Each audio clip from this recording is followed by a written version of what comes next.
ఈ రోజు market close అయ్యేసరికి ఇన్వెస్టర్ గుండెల్లో రైళ్లు పరిగెత్తాయి. నిజానికి మధ్యాహ్నం లంచ్ టైం వరకు మార్కెట్ చాలా ప్రశాంతంగా, ఫ్లాట్ గా నడిచింది.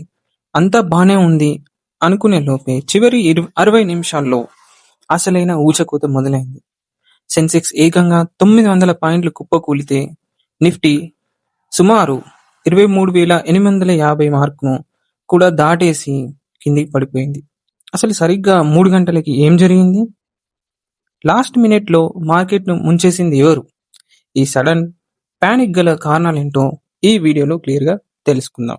Let's get started. మన మార్కెట్ ఇలా అకస్మాత్తుగా పడిపోవడానికి మెయిన్ రీజన్ గ్లోబల్ మార్కెట్స్.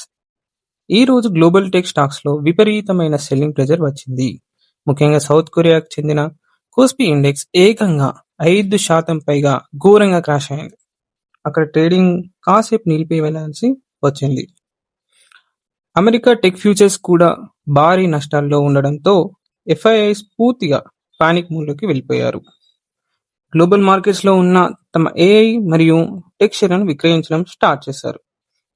మనలాంటి ఎమర్జింగ్ మార్కెట్స్ ను ఒక ఏటీఎం లాగా వాడుకుంటూ ఒకేసారి పెద్ద ఎత్తున క్యాష్ విత్డ్రా చేయడంతో ఆ ఇంపాక్ట్ మన మార్కెట్ పై పడిందని అనలిస్టులు చెప్తున్నారు. ఈరోజు మార్కెట్ ని కిందికి లాగింది మెయిన్ గా 2 సెక్టార్లు. గ్లోబల్ కమోడిటీ డిమాండ్ తగ్గడంతో నిఫ్టీ మెటల్ సెక్టార్ 3.3% పడిపోయింది. ఇక ఈ రోజు మెయిన్ విలన్ రోల్ ప్లే చేసింది IT sector. Infosys single day లోనే 3.4% పడిపోగా టీసీఎస్ కూడా భారీగా నష్టపోయింది. రిలయన్స్, హెచ్డిఎఫ్సి బ్యాంక్ మార్కెట్ నిలబెట్టాలని చూసినా లాభం లేకుండా పోయింది. అయితే ఇంతటి రక్తపాతంలోనూ ఇన్వెస్టర్లకు దిక్కుగా నిలిచింది ఫార్మా సెక్టార్ మాత్రమే.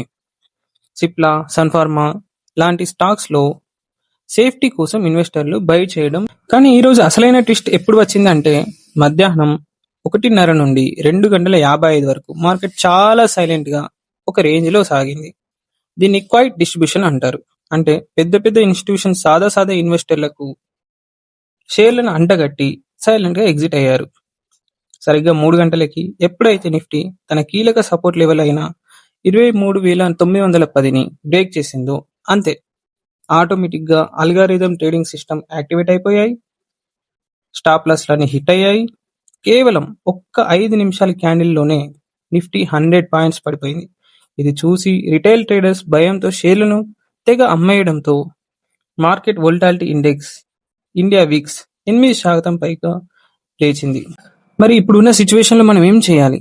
మన నెక్స్ట్ ప్లాన్ ఏంటి? క్లియర్ గా నోట్ చేసుకోండి.